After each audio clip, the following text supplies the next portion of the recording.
Saya nggak jawab deh, ntar saya tunjukin suratnya aja ya. Saya tunjukin suratnya ntar dijadiin inset gitu. Oke, baik. Saya dinonaktifkan sudah memang sejak pertanggal 22 Juni.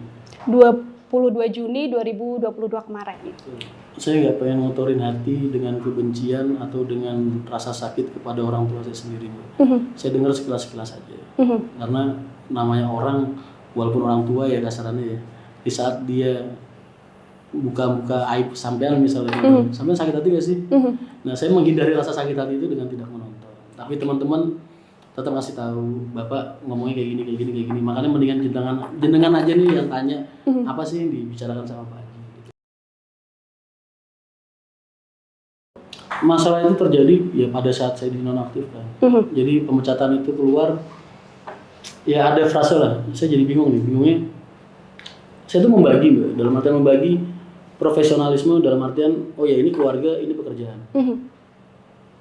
Saya berusaha tidak mencampur adukan keduanya gitu.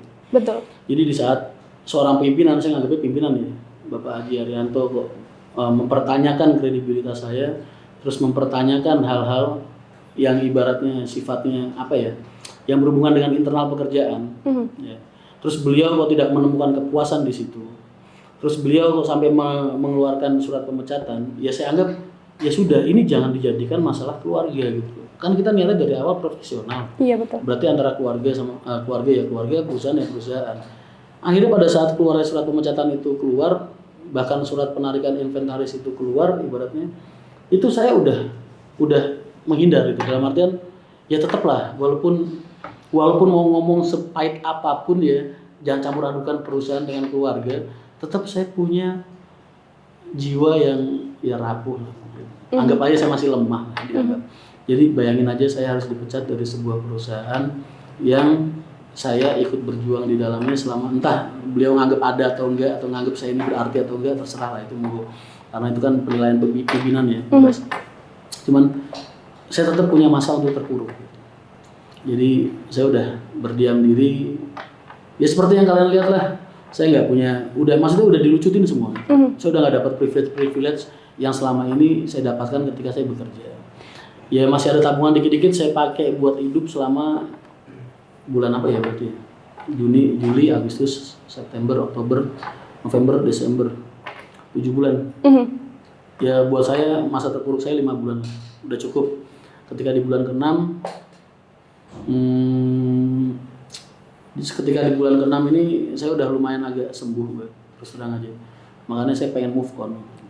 Saya pengen nyari, saya udah sempat pulang sebenarnya kemarin sama Bapak pada saat bulan November itu. Cuman ya entahlah, mungkin beliau masih emosinya masih tinggi dan lain sebagainya. Saya juga nggak ngerti, padahal 5 bulan nggak ketemu. Terus saya sebagai anak tetap ngalah. Saya pergi, saya pengen nyari kerjaan di luar karena ya mau nggak mau, ya saya kan udah kehilangan akses keuangan. Saya punya anak kuliah, bener masih dibiayain sama Pak Haji pada saat itu. Punya anak kuliah, punya istri, punya 2 anak sekolah di rumah, dan saya juga masih banyak tanggungan-tanggungan di luar yang harus saya selesaikan, yang udah selama berbulan-bulan itu uber-uber saya kasarannya, karena kan ya otomatis jadi terhambat semua. Saya mau sampai kapan gitu terpuruk, bahkan saya udah sempat menghilang di media sosial, juga YouTube juga udah mulai mati tuh. Jadi saya pada saat itu memutuskan untuk ayolah move on dari kerjaan, rezeki nggak cuma di sana. Yeah. Tetap saya berusaha profesional dalam artian pekerjaan, keluarga dengan harapan keluarga baik, tapi kayaknya kok ini jadi ke bawah-bawah, perusahaan udah nggak baik, keluarga kok jadi nggak baik juga.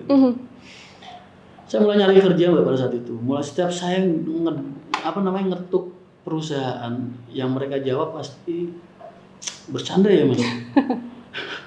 Bercanda ya Mas. Kamu tuh anaknya Haji Arianto, kamu Rian Mahendra, direktur operasional yang selama ini bekerja sama Pak Arianto sampai saat ini gitu. Kamu jangan bercanda. Mereka antara nggak berani nerima, antara bingung mau ngegaji saya berapa, antara bingung mau ngasih saya posisi apa, atau memang karena nggak percaya kalau saya benar-benar nyari kerja. Iya. Seminggu, 2 minggu, 3 minggu, wah sampai ya saudara saya nggak ada beberapa perusahaan sampai yang tadinya ada 2 nggak beberapa banyak ya. Ada 2 perusahaan sampai yang tadinya itu menerima saya kerja sampai akhirnya Terus dapat teror, terus akhirnya saya pamitan karena nggak enak, kasihan. Terus perusahaan yang satunya lagi sama, kejadiannya juga sama. Terus akhirnya udah saya nganggur